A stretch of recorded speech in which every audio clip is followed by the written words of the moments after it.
100 years ago, Nikola Tesla discovered a healing technology that threatened the entire pharmaceutical industry. The day he died, the government seized everything.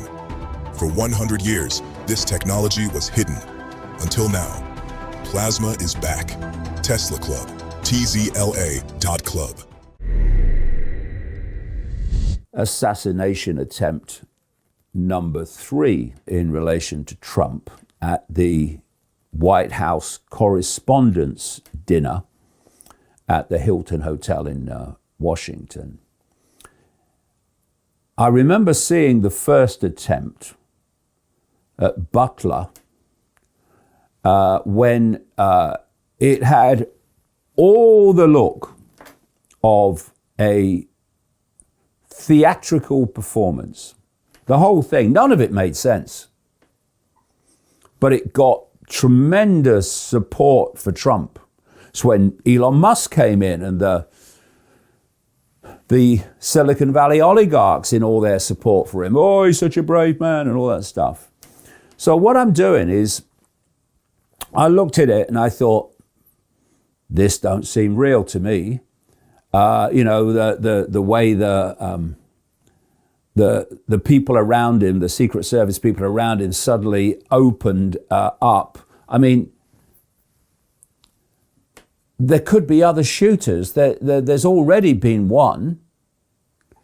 What are you opening him up for so that he can be shot again?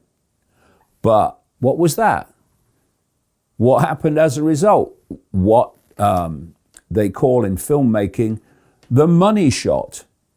The blooded would-be president bravely fight. So what I'm thinking then is, okay, I want to see this bloke's ear as soon as possible, because that'll tell you if this the guy was actually shot at all.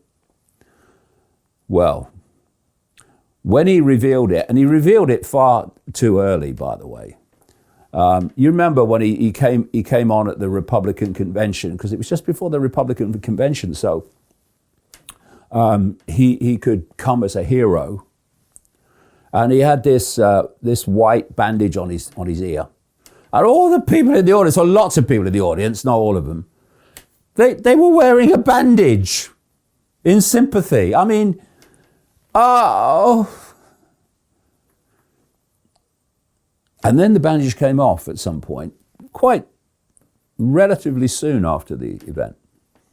And no damage. No damage. High-powered rifle bullet pinged his ear. No damage. But produced the blood, apparently, but no damage. And then you had the second one. That was some bloke who was found by the Secret Service some hole ahead of Trump on a golf course, who never had a straight shot at Trump or anything. And he was arrested, and I think he's been jailed now. And then we had the third one. So you'll understand why I was skeptical when the third one happened. And there are many questions about it. And, you look at what happens as a result. What is the apparent event used to justify? And I'll get into that as we go along.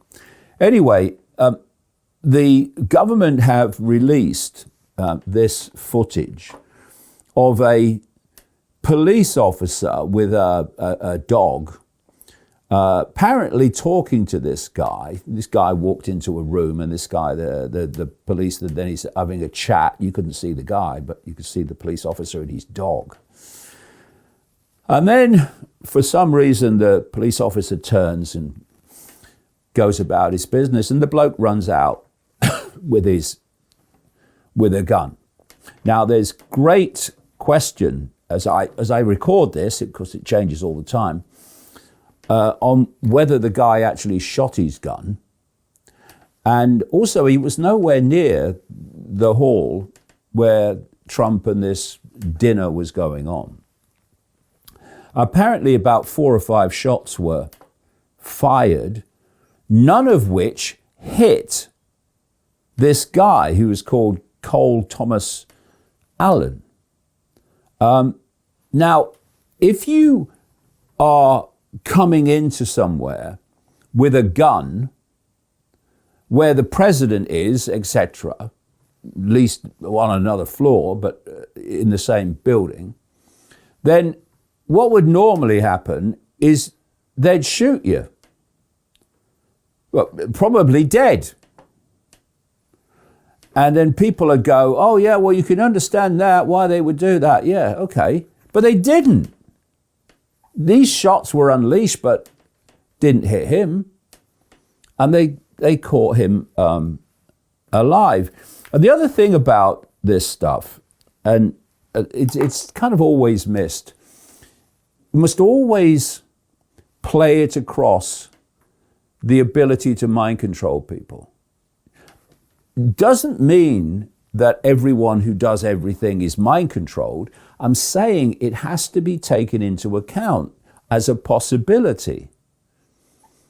Because, you know, I've studied this mind control business since the 1990s, and they can make you not only do something, they can make you believe that you really did decide to do it when it was all put into your mind from an external source. So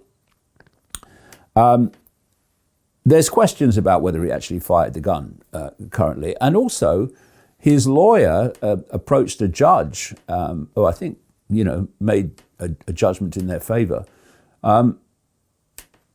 demanding that he could see his client in private, which the government would not allow them to do. So there's lots of questions going on here. And what apparently, and it's all apparent at the moment, is that a, quote, manifesto was sent out by this guy just before, like 10 minutes before he made his appearance. And this story says, Trump gun suspect laughs at insane lack of security in manifesto signed off as friendly federal assassin. The manifesto of the suspect behind the White House Correspondents' Dinner shooting. Shooting? Well, not yet confirmed as I speak.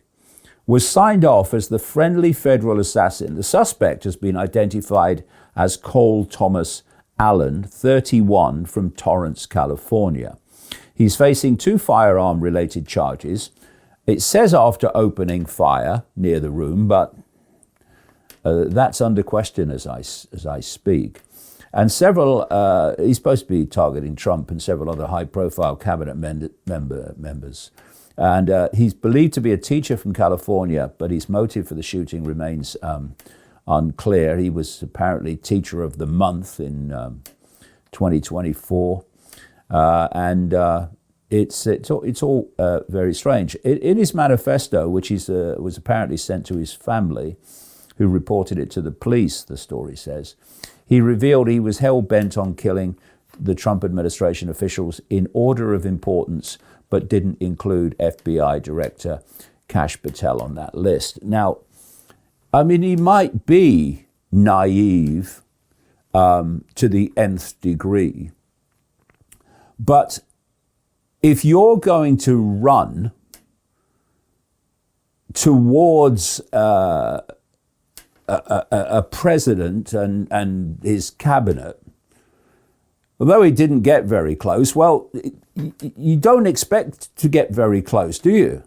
Because there's all these people around with guns at different levels, different stages on your journey to the president, that they're gonna kill you. Well, you'd think they normally would anyway. So the idea that he was gonna get in and kill everybody in the cabinet is Kash Patel apart, apparently, the FBI chief, is really utterly ridiculous. But one thing that Alan did, he laughed at the, if it was his manifesto, he laughed at the insane lack of security at the Washington Hilton, saying Iranian agents could have brought even more devastating firepower and no one would have noticed. Like the one thing that I immediately noticed walking into the hotel is the sense of arrogance. I walk in with multiple weapons and not a single person there considers the possibility that I could be a threat. Anyway, the Allen manifesto was put to Trump in an interview with the US 60 Minutes show, and he weren't happy.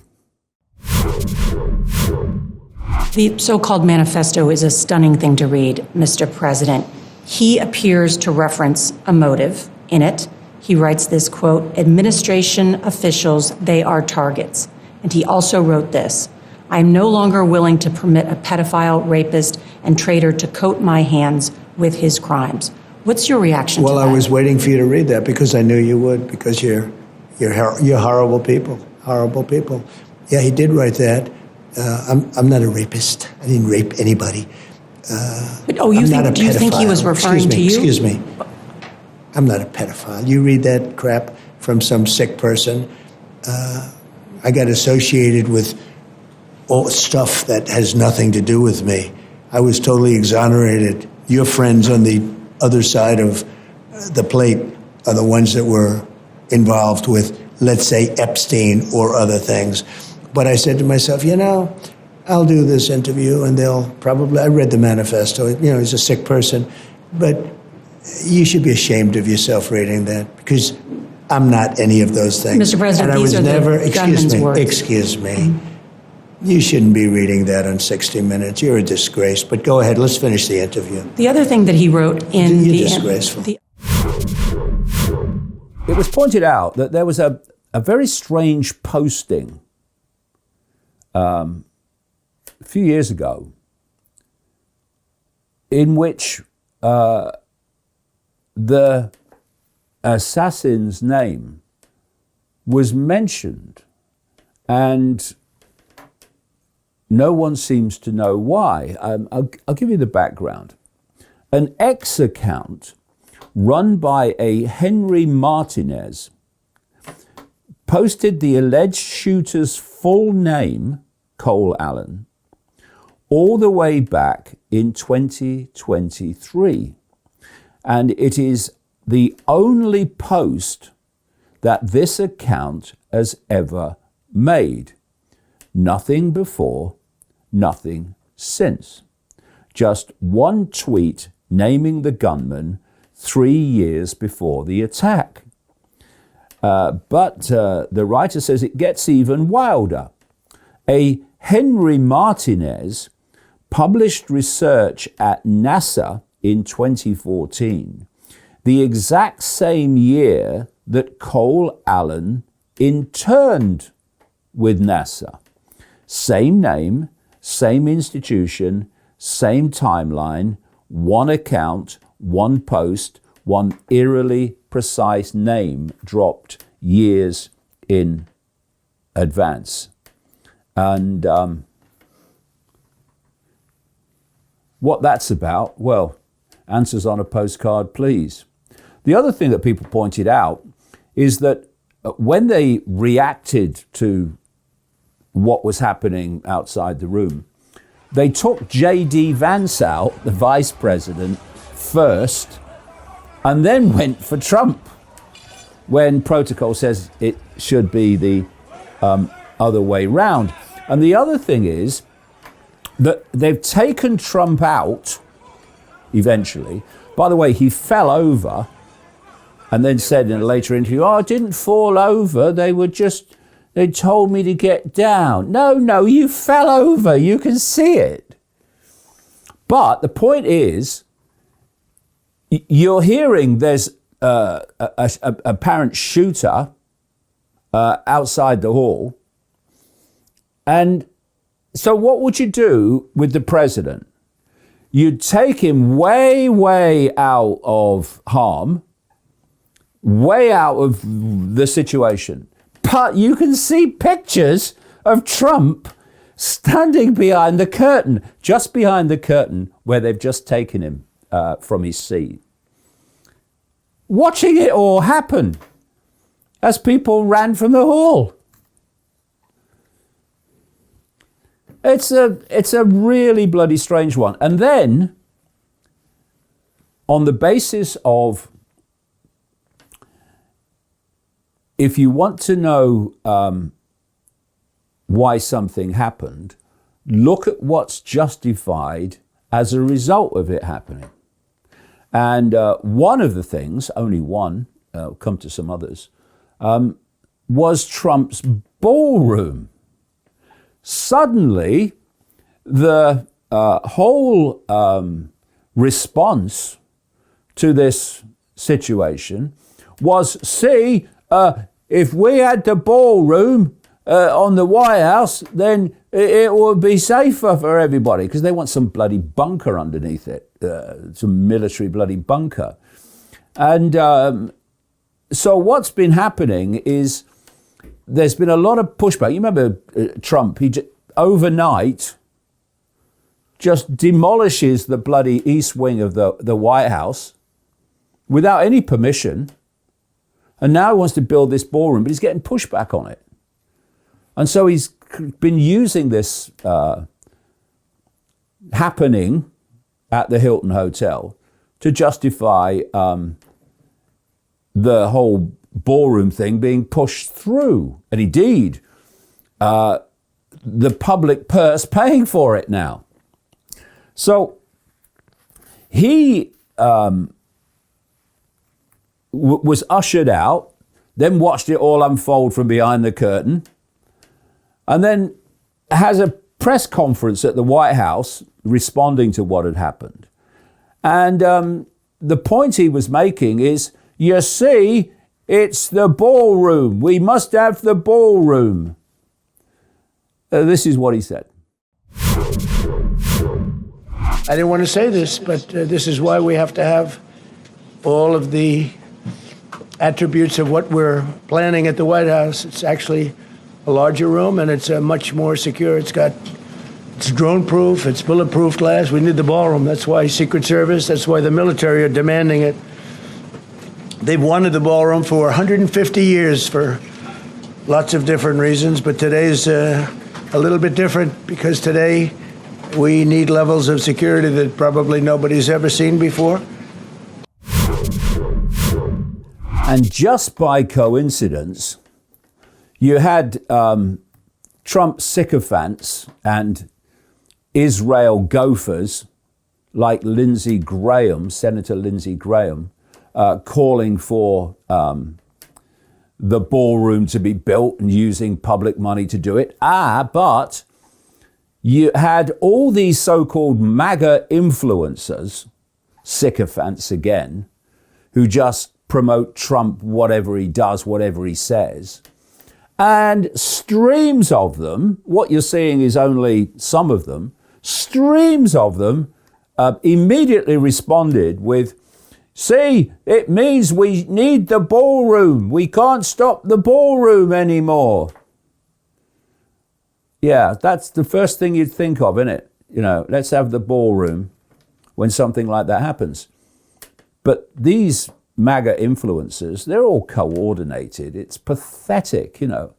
The left-wing media, they're coordinated, and that. So the right say, the MAGA say. And it's true, they are. But so are you. Unbelievable. And then another line that was repeated over and over in the aftermath of this thing is, enough is enough. And here's the story. DOJ, Department of Justice, bit of a misnomer, but there you go, moves against White House ballroom lawsuit in wake of shooting. Enough is enough. The Justice Department reached out to the attorneys of for the non-profit group opposing the White House ballroom renovation, urging them to drop their suit in the light of Saturday's assassination attempt against President Donald Trump. In the light of the events, Brett Shumate, Assistant Attorney General to the DOJ's Civil Division, wrote in a Sunday letter to the lawyer representing the National Trust for Historic Preservation, which is opposing the ballroom construction, saying, "Your lawsuit puts the lives of the president, his family, and his staff at grave risk." Oh, do leave off, mate.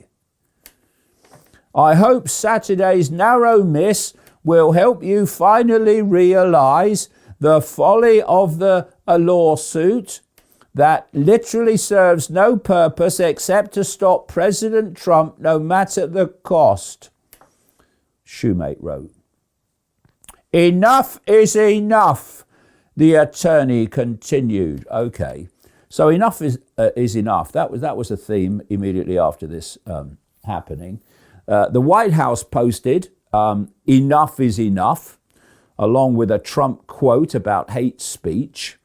Remember when the MAGA and Trump were all against hate speech? Well, now they're using it. Well, of course, it's okay when we do it.